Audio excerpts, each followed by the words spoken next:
Crypto Hotep here with another investing video. We are on week 105 of the Family Portfolio and Dividends Tracker. I really appreciate you guys taking the time out to tune in once again for another weekly portfolio review.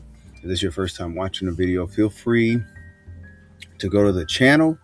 Go to week number 1. I also have that in the description below this video, and that's where I break down my whole methodology, why I'm doing this, and my thought process. And basically, you guys are following the investment journey from week 1 all the way to week 105 with me and my family.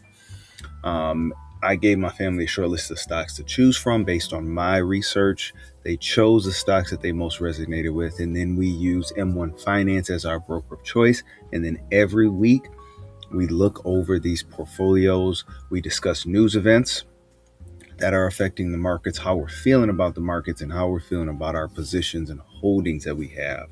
There's not a lot of selling for this portfolio. We are in long term with these companies that we have invested in, and we are not necessarily adding more very quickly. We're taking our time with this. So if this video is helpful, guys, like, subscribe, comment. Let me know what you guys are investing as well. What type of companies, what type of stocks, what type of ETFs are you guys investing in?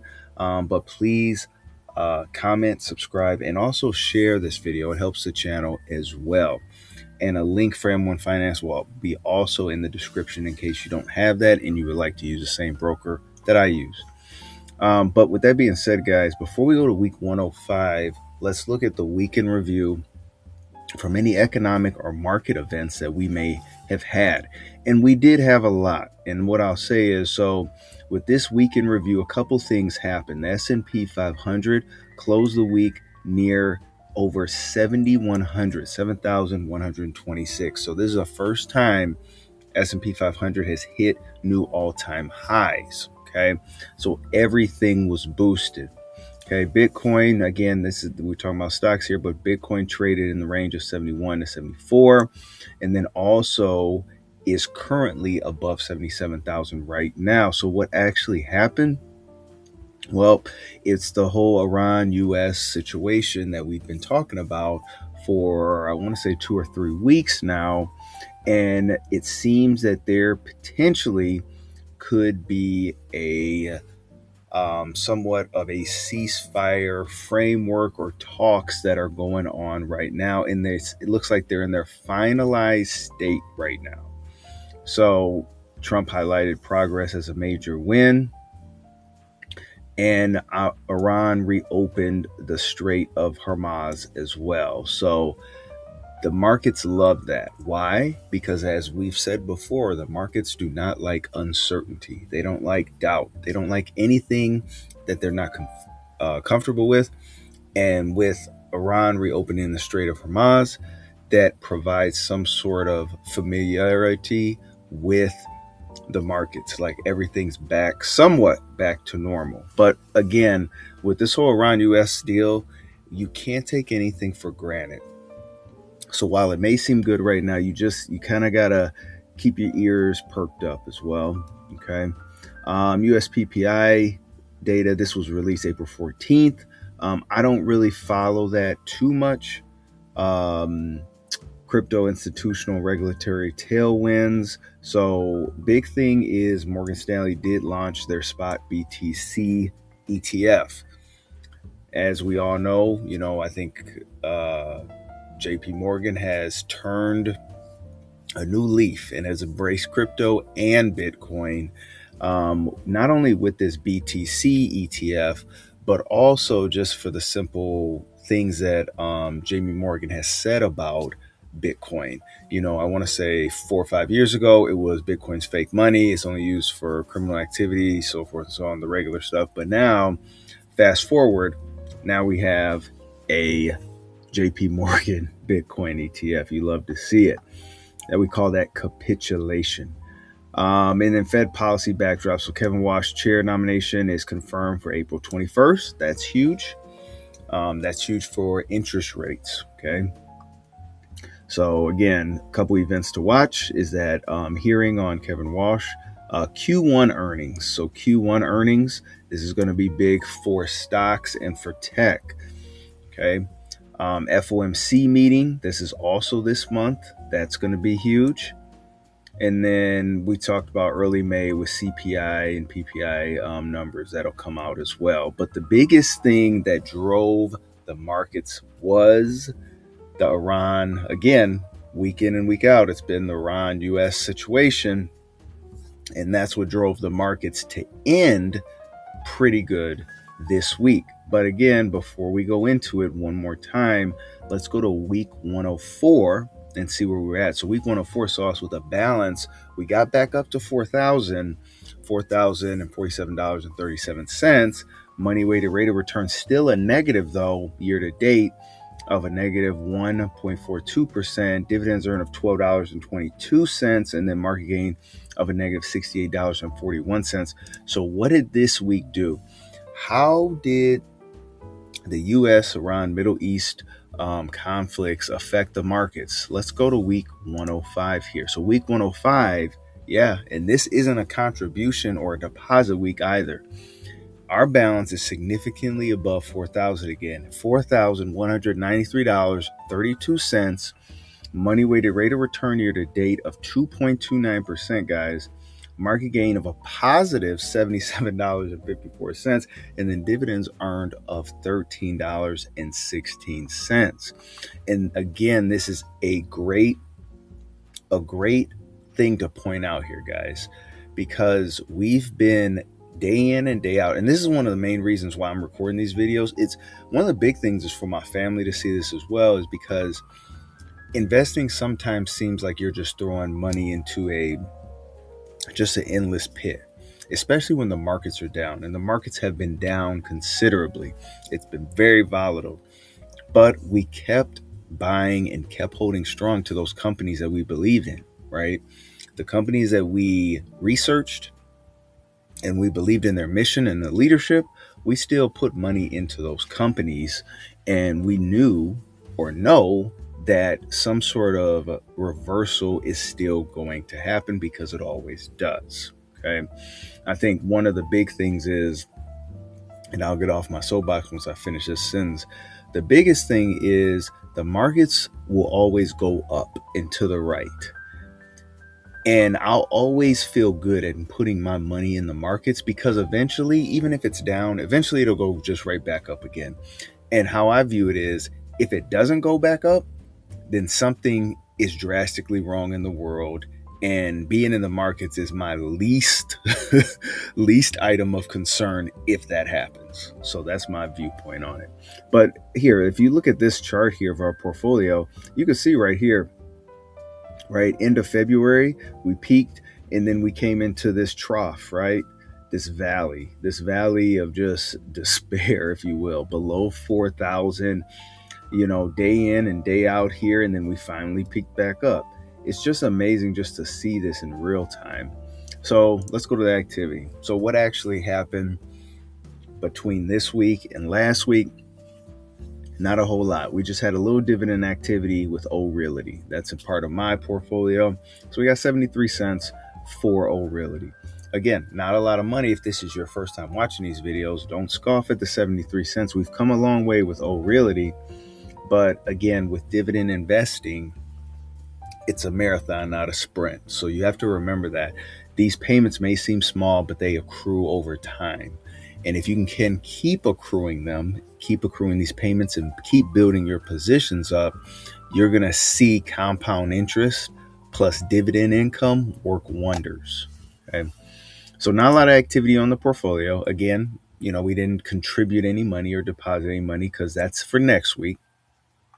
So let's go to the portfolio. So bottom to top, guys, let's start to review. So the bottom is my wife's stocks. Unfortunately, her balance is $608 even, negative 1.98% money weighted rate of return, market gain of a negative $13.34, and then dividends earned of $1.60.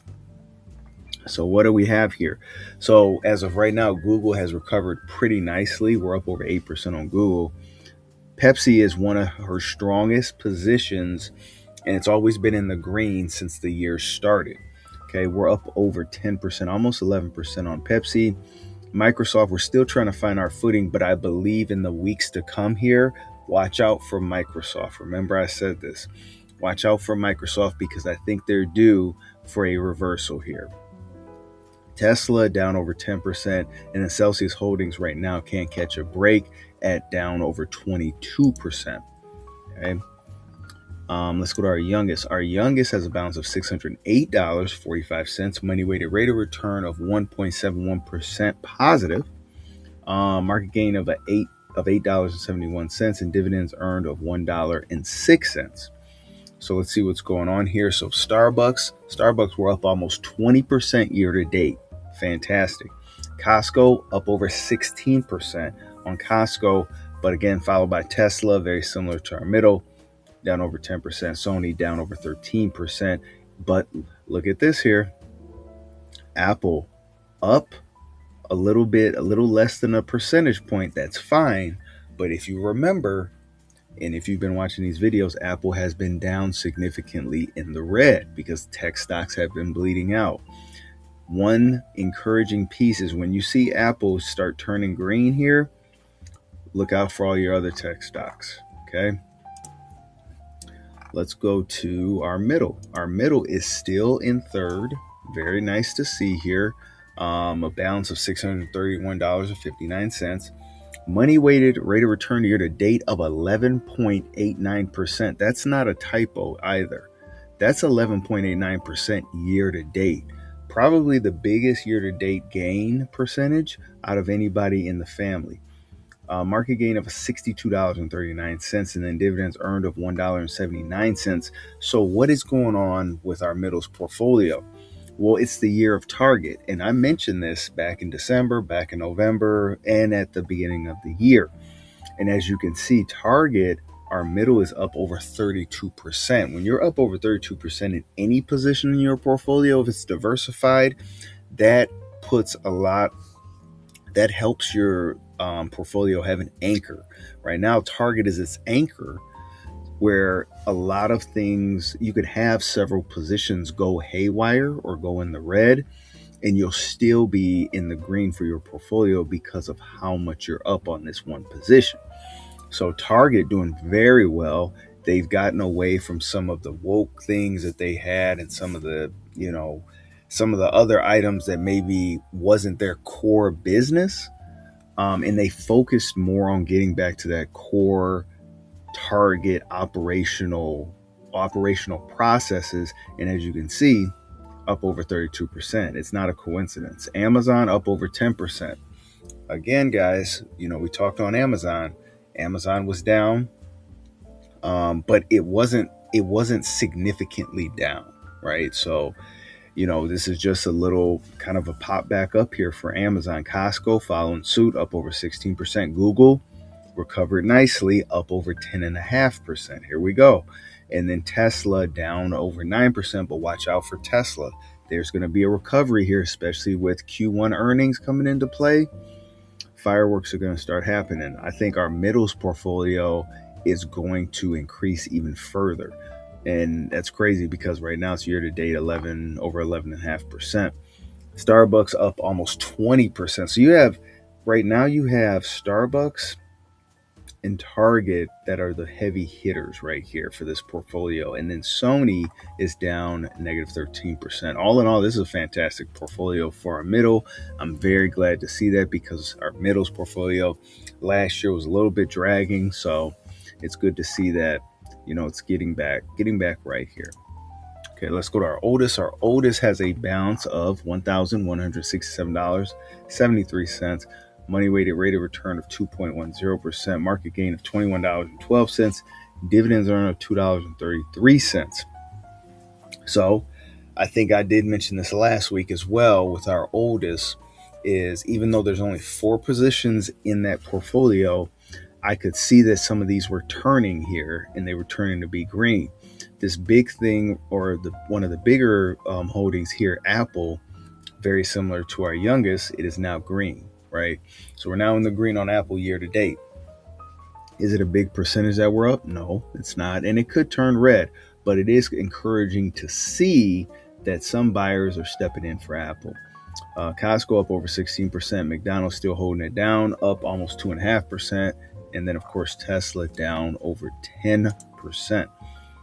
And then last but not least, we have my portfolio. My portfolio's up 100 or has a balance of, $1,177.55. Money weighted rate of return of just 0.44%.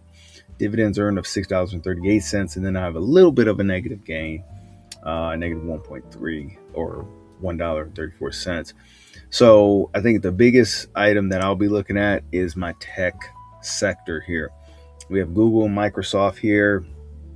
As I mentioned, watch out for Microsoft. I think it's going to turn heads. Microsoft is still cheap to buy right now, I feel.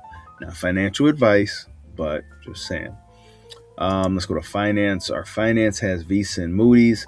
Still in the red here. I think a reversal will come with finance, though. So keep an eye out for those. Real estate is that old realty company that we got the dividend payment from. So that we're up 17% year to date on O. You can't beat that. Industrials and energy.